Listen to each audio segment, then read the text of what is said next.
Hello everyone, welcome back to another Pawn Storm video. I know it's been a little bit since I made one of these types of videos. I know I've been doing mostly the 10-minute videos, but today I'm going over another game I played over the board. And this is a game I played at my chess club very recently here against a very formidable opponent. This person I'm going to be playing is rated, or rather I have played them, is rated about 1300 USCF. So they're actually a pretty intermediate player.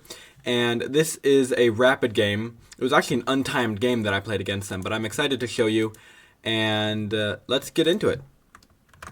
Okay, so with the black pieces, I'm playing with the white pieces, and my opponent is Blake, and he's playing with the black pieces, obviously.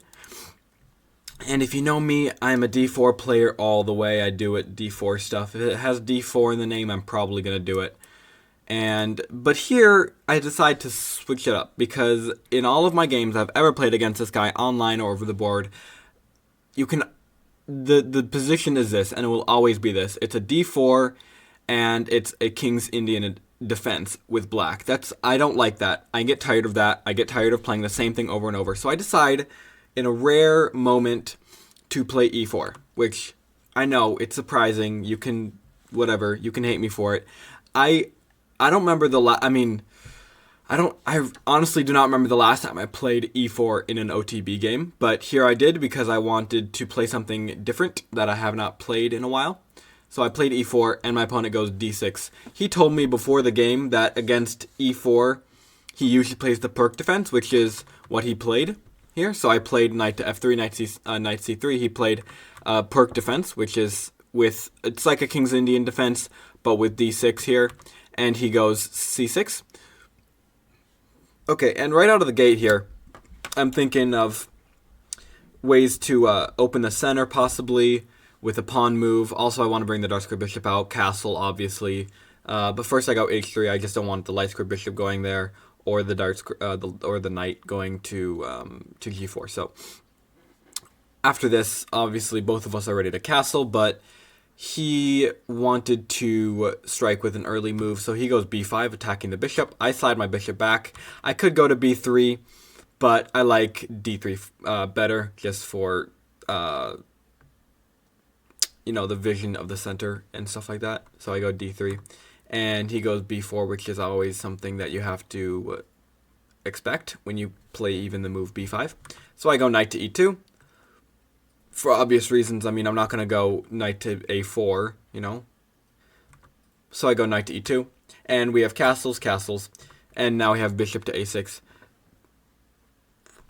He technically just forces me to trade because I wouldn't want to go c4 because then he can take en passant, right? Like this. You wouldn't want that. And I can't move my bishop. No, I can't. So I take, and he takes with the knight. Normally, that saying is true, knight on the rim is dim. And here I just go ahead and go queen to d3 to attack. He backs up, goes knight c7, I go bishop to e3. And knight to b5 is played by black, and I go queen to c4. I was kind of happy with the move queen to c4. I was debating whether or not to go queen to c4 or like a rook move, bringing a rook to the center, because I know that could have been good too. But here I go queen to c4. To attack this pawn here, obviously this pawn here, and this pawn, and therefore attack this, and just see what happened after that. Now, rook to c8. He plays rook to c8, which at this point I was really looking at some possible moves. Okay, so first I was thinking of taking here, obviously, queen takes b4, but then I was like, I don't like that because then he can take the pawn in the middle with the knight and all this stuff, blah, blah, blah, whatever. And so I decided to go knight to g3. And he goes d5. So he attacks me here. And he takes d5, and he takes with the knight. And I'm guessing it's pretty obvious why he took with the knight, because he takes with the pawn, and I take the knight. So you don't really want that, I'm guessing. Maybe you want that, I don't know. But he takes with the knight. And there was another thing. I'm trying to remember it now. If he would have taken, I think if he would have taken with the queen, I would have taken And I feel like there was a... No, maybe not. There was no move there. But he takes with the knight. And he takes the knight. He takes with the knight, and the knight move attacks my bishop. And we were talking about this during the game, which normally I don't ever talk to my opponent during the game. But here, we were talking about it, and and I was thinking that, yeah, I should probably bring my bishop back. I don't want to trade it, obviously, because my bishop can be good. It could eventually be good, but right now it's not good on e3, and I don't want to move it somewhere out so it could be easily attacked. So I moved it back to d2, which I was fine with that. And here I played the move. He played the move a5. Okay. Knight to e4 is played by me, and okay, I'm just gonna say this now. The way that this game ends might be a little surprising because it looks like one side is winning, okay? And it's again, I'm explaining this, but it's so hard to explain because of the context, okay? Now, it looks like one side is winning, but you'll see. And I'll try to explain it at the end too, but just know that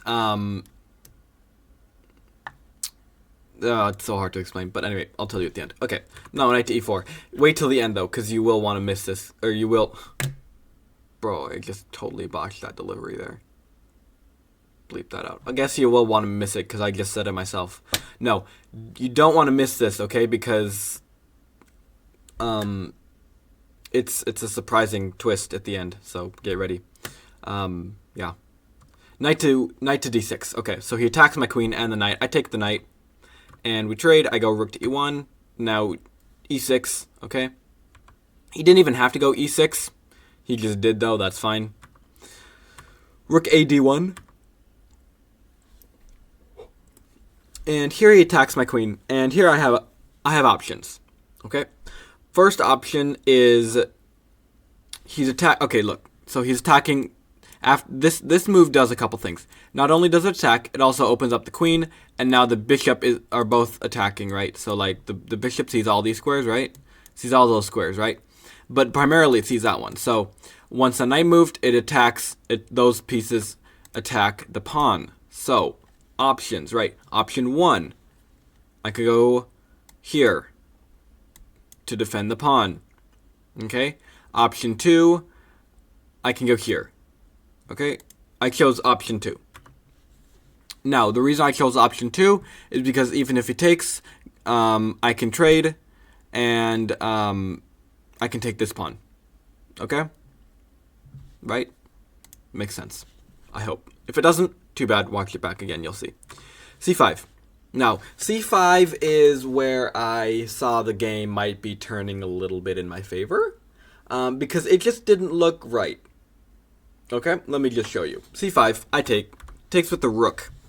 And here I was like, yup, totally not in his favor at all. Totally in my favor because of this move, which I was very glad I found, which was the move bishop to e3. Now take a look here. I attack the queen with the rook. I attack with the rook with the bishop. And it is skewered to the knight. And I also have a queen attacking the knight as well.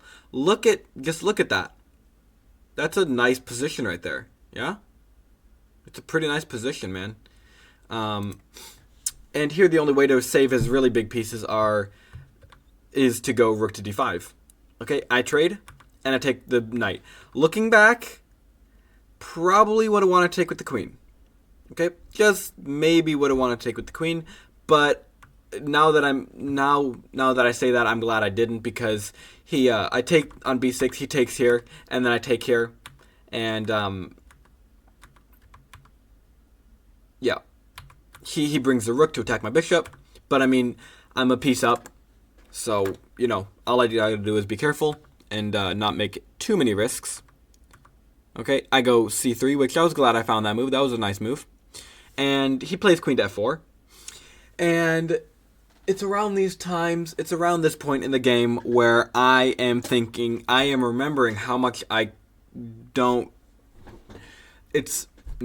rephrase that. Take 2. It's around this point in the game, around move 30 or so, out of 50 and change, that I am remembering that I need to do some work on my endgames, okay? Now, I have a pretty decent, I don't want to be full of myself here. I have a somewhat decent understanding of some endgames, like king and rook versus king, some king and pawn versus king, which I know those are the most difficult and most intuitive endgames you can know. Some of those, obviously, king and queen, or king and pawn, where the pawn is, I think, what is it? Rook pawn is a draw usually because of stalemate. Also, a bishop's pawn, I believe, is a draw. I don't know. I could be making that up. But some endgames, I have a pretty decent knowledge of it. But others, like this, where there's rook, two rooks, and pieces and queens still on. This is where I can have some knowledge thrown at me. Okay, I can have some extra knowledge. I can have some extra understanding because I'm not expert by any means at these kind of endgames. Okay, now that was a big explanation for a very small problem I have. Okay, queen to f4 is played. Now I play rook to b1. Rook to b1 is just makes sense. It doesn't. It doesn't need to be explained. Bishop to d6. Now, I take. Okay, pretty obvious to see why. You know, to see why. You know, see. I can't speak, man. What is up? I think I'm just nervous. It's been so long since I'm doing just one of these kind of improv videos. You know. Queen to f6. Okay, queen to f6 is interesting. And I know I say that all the time, but it is interesting. And I don't know why, but it just caught me as kind of interesting that he played that move. I play queen to c2 here. And my number one and pretty much only explanation for this move was that I wanted to trade bishops and I didn't want my queen to be taken by the rook. That was it. That was really the only explanation you need for a move like that, because it's obvious that you want to trade because you're up a piece. So why wouldn't you want to trade? Because you're up a piece and they have a bishop for a bishop and a knight. So it's like, makes sense. Okay, bishop to c7, rook to d1, and king to d7, and this is where I play bishop to d6. Now, bishop to d6, I was happy with this move because it forces him to either trade bishops or give up a rook, which he's obviously not going to do. But in this case, he goes here. Okay, he goes rook to c8, which I was not expecting, but I guess it kind of makes sense, you know, you do that and you're still attacking the pawn. Okay, so this is the idea, right? If we trade, which we did, he's still attacking with the queen and he does not need to bring his rook over, right, to attack because he's already there. That's some smart play, you know. That's some smart thinking. There's no need to waste a tempo moving your rook because your rook is already moved to that square to attack the pawn, you know. It makes sense. Bishop takes, rook takes. Obviously, I don't need to explain why I want to trade because I just want to. And here I go, c4. Okay, not the c4 you're thinking about. All right, I don't want to go that kind of c4. I'm thinking of also that's just inappropriate. I go pawn to c4. Queen to e7 is played. Okay, honestly, queen to c7. Okay, whatever. Queen to e7. Queen to c3 check. f6, rook to c1. Okay. I don't know why I just didn't play rook to c1 right away. I don't know. Whatever. e5. All right. Whatever. Knight to d2. Knight to d2. My rook. How long has my knight been there? Okay, so this is move. It moved on move 40. Okay, let's just take a look here. Let's see the last time this knight moved.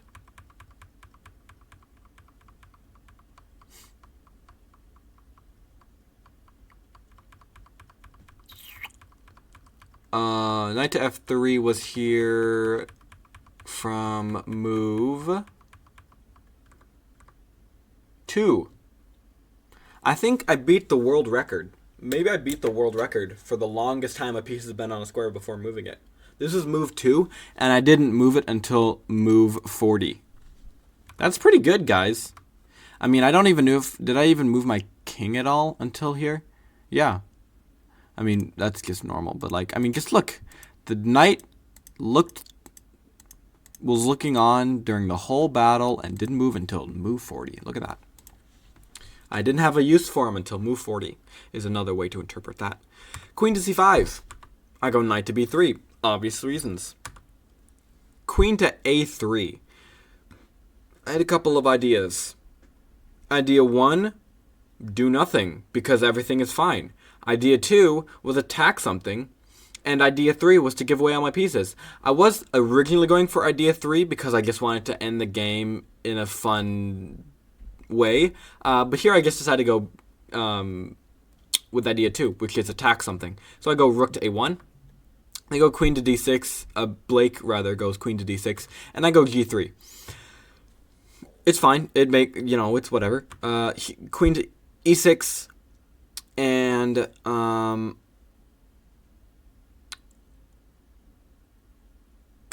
I go king g2. That's fine. He takes the pawn. Honestly, it's fine. I have a knight for a pawn. It's fine. It's fine. I give a check. This, whatever. Whatever. Doesn't matter. King h6. And I give another check. This is just unnecessary. I don't know. This is being unnecessary, yeah. Queen to e3 check. Doesn't need to be there. G5, that's the reason. Because now my rook is just hanging over there on the 7th rank, and I'm like, oh, now I gotta bring my rook back. I don't even know where to put it, blah, blah, blah, blah. I don't even know where to put it, blah, blah, blah. He found actually, queen to d3, alright? He found the top engine move, which was queen to c6 check. And I played queen to f3. Obviously, I want to trade queens if I can. But here he goes e4, which at this point, oh man, I wish I had a heart monitor on right now. I was winning this game, but boy, oh boy, was I nervous about this. Oh man, it would have been fun to see what my heart rate was at. Yeah, I was nervous as like anything. All right, I was thinking, let's see. Okay. I don't want to go like queen to e3 because there could be some bad things in there. With like moves like this, that would be very bad. It could be very bad. Let's see, what else did I not want to do? I was originally thinking of somehow getting this rook here and like going here and like blah blah blah. But I know the rook is already there, so it couldn't be over there. But here I decided to go queen to e2. But oh man, I was so nervous about this, man. I was so nervous about this. E3 check, discovered check, and I go king to h2, and he takes, I take, I don't even take, I don't take, okay? I could take, no, I couldn't take, that's right. I could not take, I mean, man, okay, let me think. At this point, it might have gone down a little bit, but at this point, it's probably like, I don't know, +2 or something. If I take here, it goes down to like -10, probably. Boop. Yup. Doink. Doink. Doink. Yup. Not good. Yeah, very not good. Queen to f1. Let me think. Okay, so takes queen to f1 and rook to c3. Okay. Let me think. Rook to c3. What was I thinking about here? I debated whether or not to go rook to a3. I probably could have, but man, that could have been risky. Yeah, rook to a3 might have been good because he couldn't go here. If this knight was gone, let me think. If this knight was gone and he went here, that could be some bad stuff. Although he could just I could just take here, I suppose. No, I couldn't take there. I could take here though. But then he would have this and that would be mate. So you wouldn't want that. So what would happen then? Let me think. He goes here. I could probably just take. He takes here. I go here. Yeah, that seems pretty good. Yeah. Actually, that would work, yeah. Because even this, then I go, what would I do? I would just, yeah, see, this is hard. I probably just have to take. And then this. And then I'm, no, he's up a pawn, but none of this happened. Okay, so rook to c3. And I played rook to a6, just attacking the queen, and it's defended by the queen. Okay, whatever. And here he plays queen to f3. And, okay, so a couple things are happening here, right? So we have the queen's attacking the pawn that is being defended by the rook, obviously. And if I do nothing, like in this case, if I go here, he goes here, I go here, and, you know, he can go like here. Yeah? That'd be bad. That'd be some bad stuff, you know, there could be some bad stuff. I could go here, maybe, and then, but this is bad. But that ending that I was hoping for did not happen, because as a tragic turn of events occurred, we had to end the game in a draw. Which, I'm sorry, I'm looking over here again. I'm looking over here now. If you're wondering why, good sir, did you need to end in a draw, I had to go, and I couldn't finish the game because something came up, and it was really a bummer. And it's kind of a weird thing to talk about. I really don't want to talk about it, but I had to go, like I had to leave I literally had to go somewhere like right after, and I couldn't stay. And it's like the worst possible turn of events ever, because I was up a piece against a super strong player, and I don't want to say winning, dare I say winning, but yeah,